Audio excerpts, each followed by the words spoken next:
이제 실무적인 분야별 사례를 하나씩 짚어보겠습니다. 첫 번째는 노동안전 분야입니다. 원청이 작업 현장의 유해 환경을 관리하고 안전설비 투입 규모를 일방적으로 결정하고 있다면 하청 근로자들의 안전교섭 요구에 응해야 할 확률이 매우 높습니다.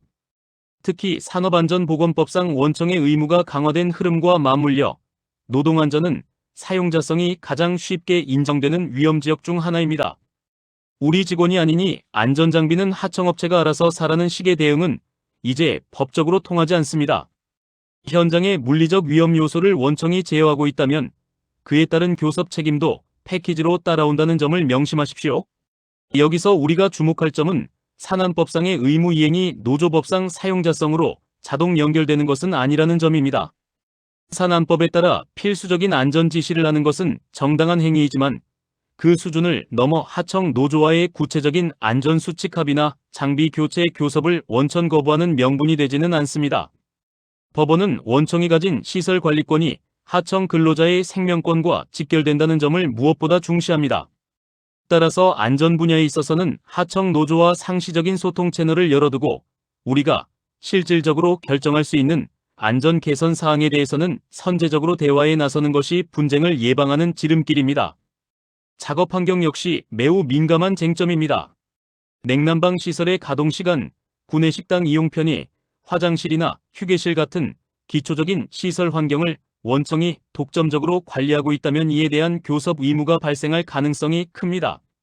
하청업체 사장이 자기 마음대로 공장의 에어컨 온도를 조절할 수 없는 구조라면 그 실질적인 결정권은 원청에 있는 것이 자명하기 때문입니다.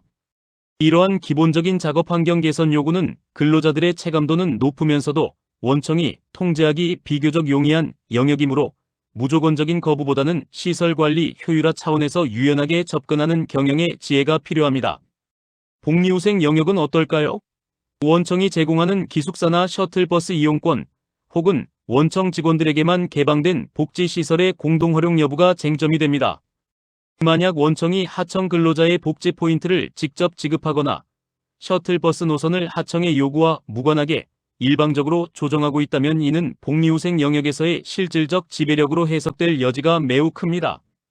하청업체의 독자적인 복지 체계가 거의 없고 원청의 혜택에 전적으로 의존하는 구조일수록 사용자 인정 가능성은 수직 상승합니다. 복지정책의 설계 단계부터 하청과의 경계를 어떻게 설정할지 깊이 고민해 보셔야 할 대목입니다. 근로시간은 경영진에게 가장 까다로운 문제입니다. 특히 물류나 대규모 제조 현장에서 원청의 시스템이 하청 근로자의 출퇴근이나 휴게의 시간을 사실상 통제하는 경우가 많습니다. 예를 들어 원청의 물류 배차 시간에 맞추기 위해 하청 근로자들이 강제적으로 조기 출근해야 하는 구조라면 법은 원청이 근로시간을 지배하고 있다고 판단할 것입니다. 작업 속도와 업무량을 원청의 전산 시스템이 실시간으로 할당하는 방식 역시 매우 위험한 요소입니다. 근로시간 결정의 자율성이 정말로 하청업체 사장에게 있는지 아니면 우리의 생산 라인에 완전히 종속되어 있는지 오늘 당장 냉정하게 점검해 보십시오. 작업 방식에 대해서도 정교한 관리가 필요합니다.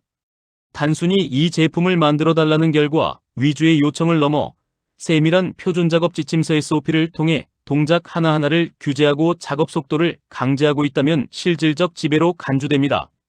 물론 품질 유지를 위한 최소한의 가이드는 허용되지만 그것이 하청 근로자의 노동 강도를 실질적으로 결정하는 수준에 이른다면 교섭의 자리에 나와야 할 수도 있습니다.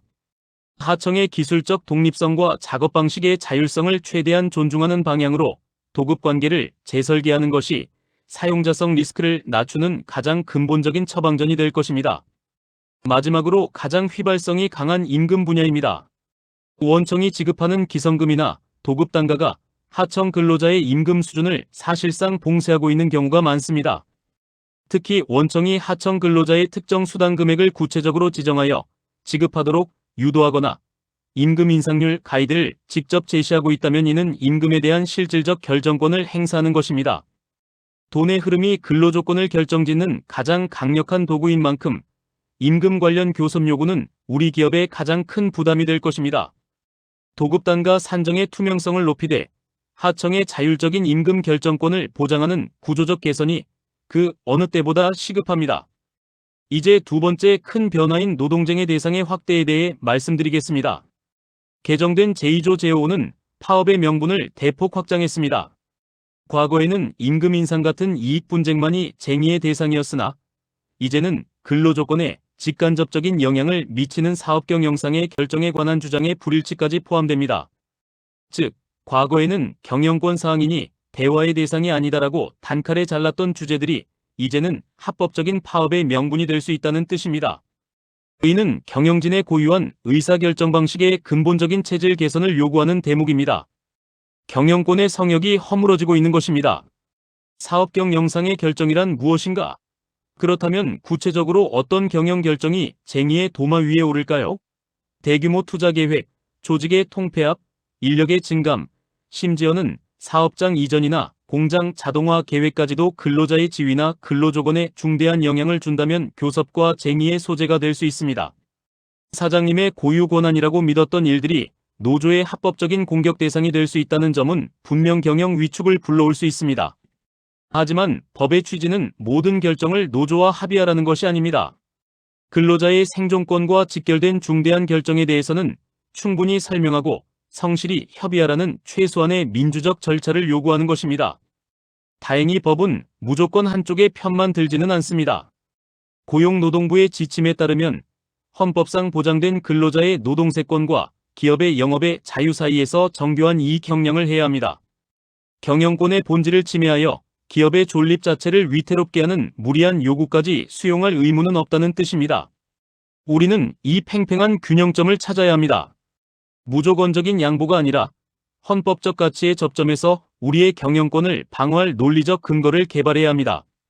어떤 결정이 기업 경쟁력 유지를 위해 왜 필수적인지, 그리고 그 과정에서 근로자 보호를 위해 어떤 노력을 했는지를 입증하는 것이 전략적 대응의 핵심입니다. 가장 민감한 구조조정 사례를 통해 정리해 보겠습니다. 기업의 합병이나 분할 같은 경영권의 주체적 결정 자체는 여전히 경영권의 영역으로 존중받을 가능성이 큽니다.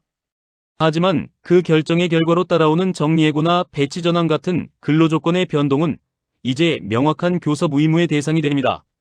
즉, 회사를 매각하느냐 마느냐는 우리의 고유 권한일지라도 그 과정에서 소외되는 직원을 어떻게 보호할 것인가는 노조와 진지하게 대화해야 한다는 논리입니다.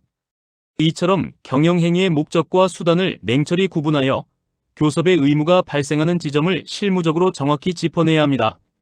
발표를 마무리하며 경영진 여러분께 강력한 실행 지침을 제안합니다. 당장 내일부터 우리 회사의 하도급 관리 체계를 전면 재점검하십시오. 첫째, 하청업체와의 도급 계약서 속에 하청 노사의 자율성을 과도하게 제약하는 독소 조항은 없는지 전수조사하십시오. 둘째, 현장에서 하청 근로자에게 직접 지시를 내리는 구태의연한 관행이 남아있다면 즉시 중단시키고 반드시 하청 관리자를 통해서만 소통하도록 시스템을 강제하십시오. 마지막으로 우리가 도입한 전산망이나 자동화 시스템이 하청의 자율성을 구조적으로 통제하고 있지는 않은지 기술적 진단을 병행하십시오. 시스템에 남은 통제의 흔적을 지우는 것이 곧 사용자성 리스크를 지우는 길입니다. 여러분, 법의 변화는 거스를 수 없는 현실이 되었습니다. 2026년 3월은 우리가 생각하는 것보다 훨씬 가까이 와 있습니다. 이번 법 개정을 단순히 우리 기업을 옥죄는 규제의 쇠사슬로만 보지 마십시오.